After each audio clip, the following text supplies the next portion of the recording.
she's hilarious. Give it up for Shannon Cuba.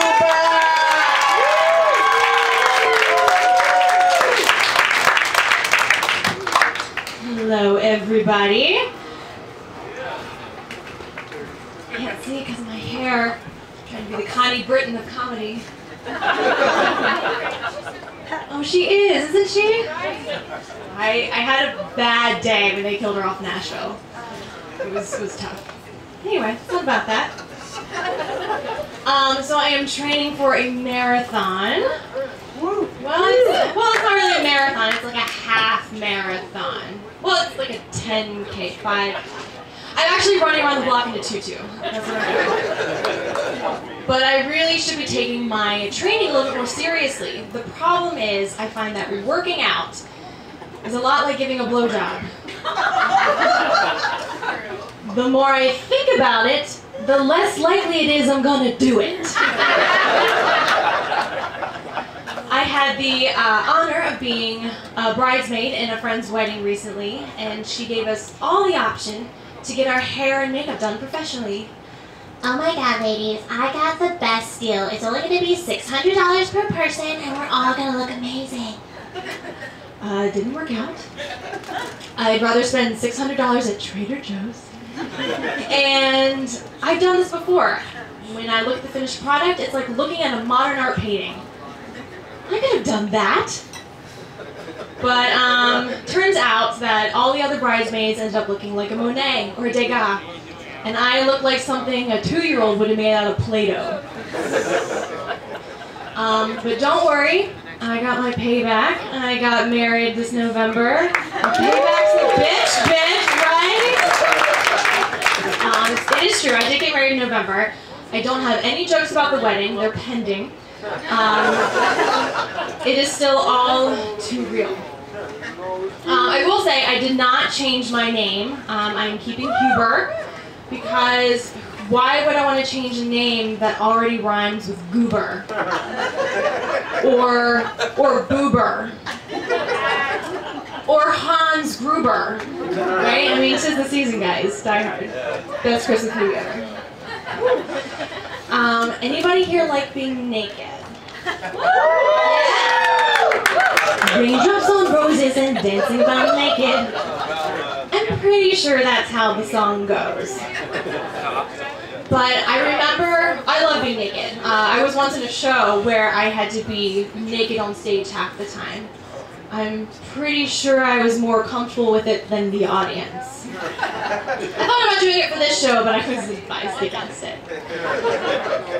But I remember being in 2nd grade when I was like still kind of discovering my body, you know, vagina, my nipples, what were they for? What were they going to bring to me later in life?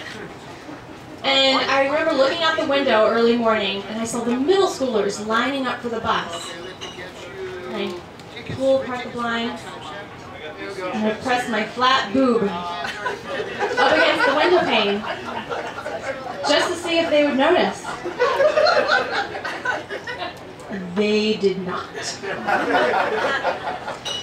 anybody here traveling for the winter holidays? Yeah?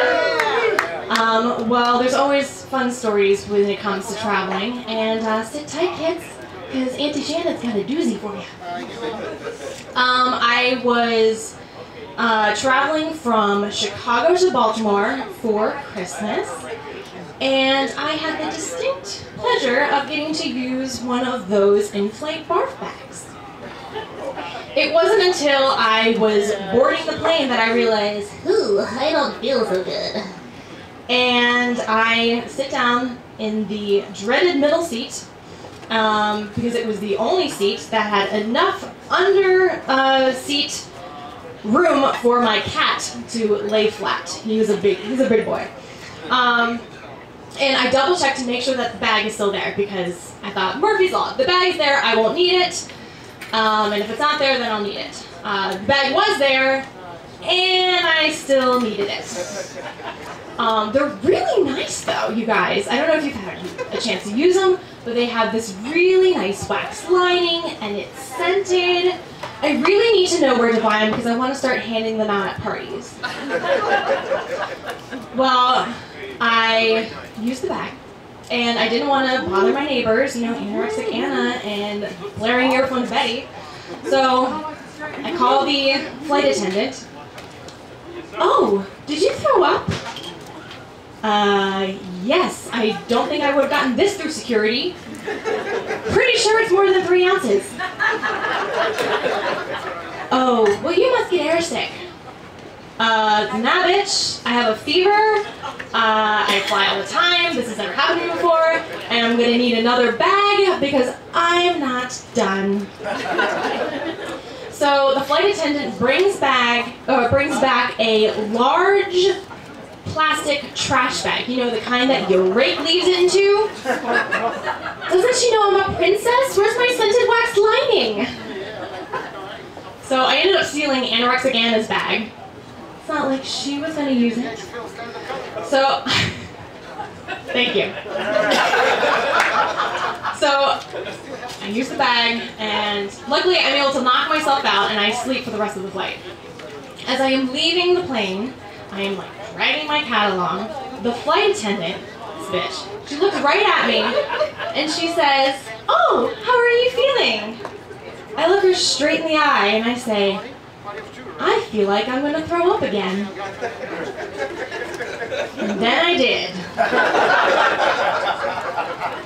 Funny thing, when you throw up and you're standing up and you're really sick, not air sick, really sick, and you're standing up, does anybody know where I'm going with this? I shit my pants, you guys. Like, not even just like a little bit, it's not a prairie dogging, you know, popping out to say hi. Shit my pants, you guys.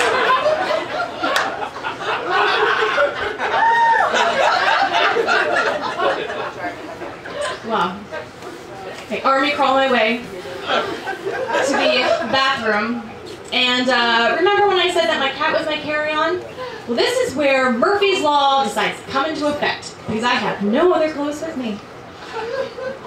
So, I thought to myself, what would MacGyver do?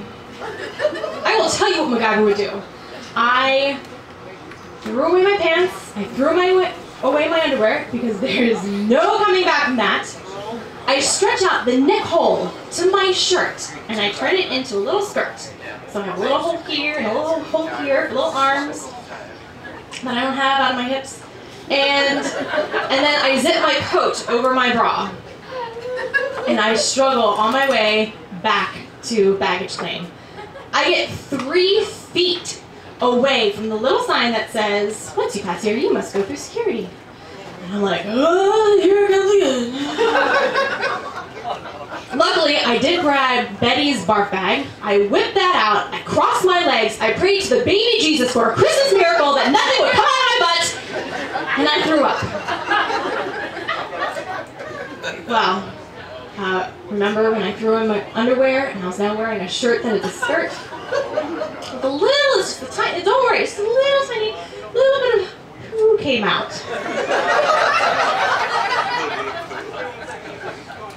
What was I supposed to do? I couldn't like get to the, bathroom and, clean up and come back and clean it. I just looked at it.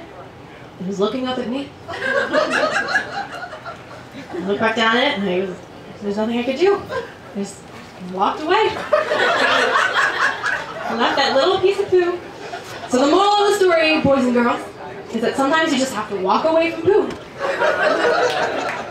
And that is the end of the fucking story. Thank you all very much.